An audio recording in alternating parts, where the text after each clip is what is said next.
Hello everyone, welcome to my YouTube channel New Info.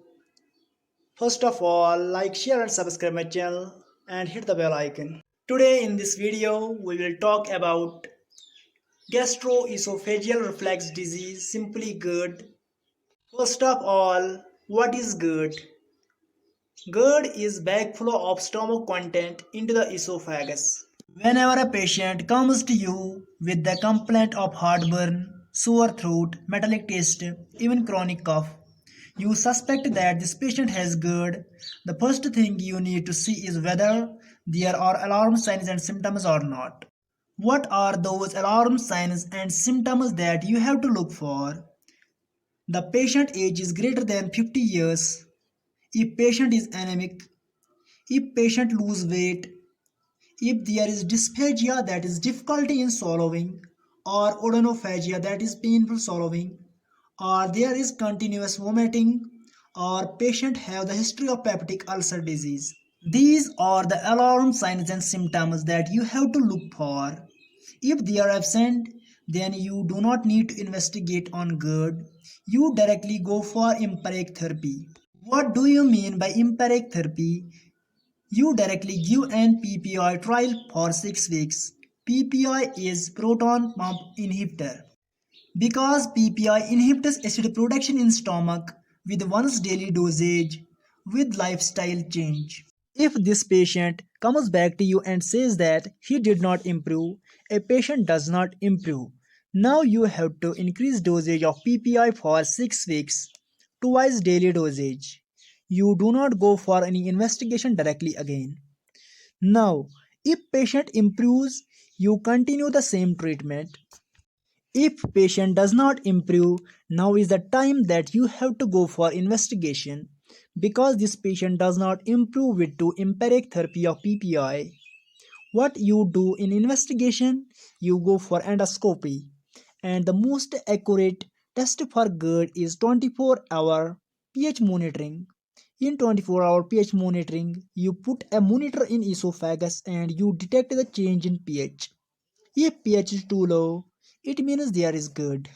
If patient has GERD symptoms along with alarm signs and symptoms, then you have to go for endoscopy directly.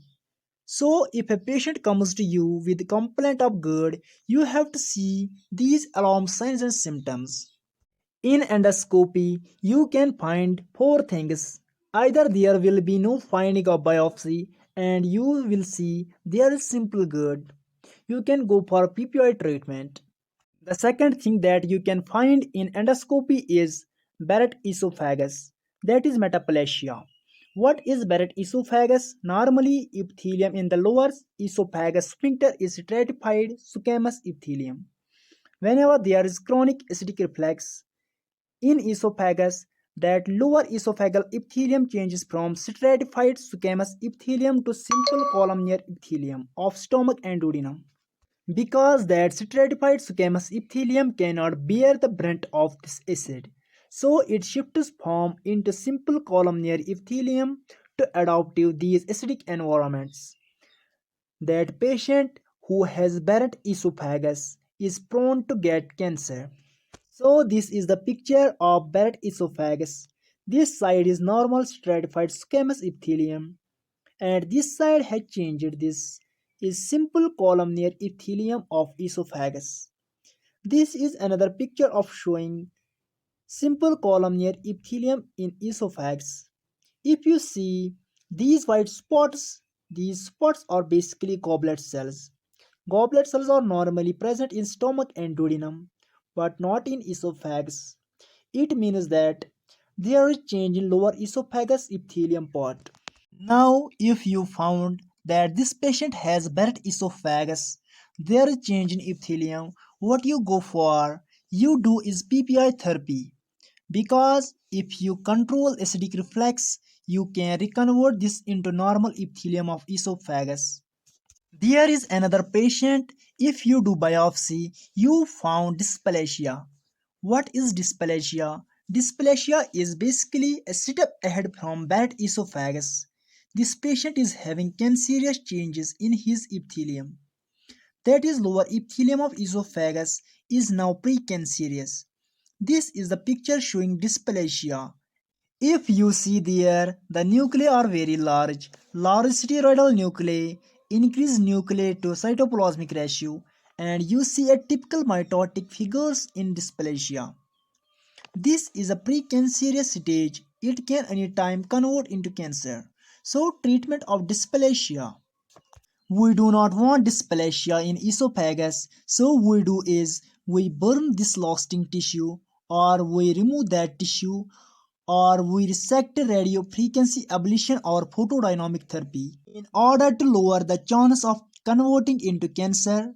Other than that, you also control acidic reflux by giving PPI. Now there is another unlucky patient comes to you with complaint of GERD along with alarm signs and symptoms, and you did endoscopy and biopsy. On biopsy you found that there is adenocarcinoma, commonly cancer. What you do in cancer? You have to stage and grade it. Then you can go for surgery, chemotherapy with 5-fluorouracil and radiation. Now, if patient is having Barrett esophagus or dysplasia, both of these two are not cancer, but they predispose patient to cancer. So they can anytime convert into cancerous form. So there is a risk. To counter that risk, that we do is we screen these patients. We screen the Barrett esophagus with endoscopy. In Barrett esophagus, there is a lower risk. You screen patient every 3 years. And in dysplasia, there is high risk. You screen patient annually with endoscopy. Now a patient with GERD comes back to you that either he did not tolerate PPI or he did not respond to PPI treatment. This patient wants surgery, a permanent solution for that time. Thanks for watching this video.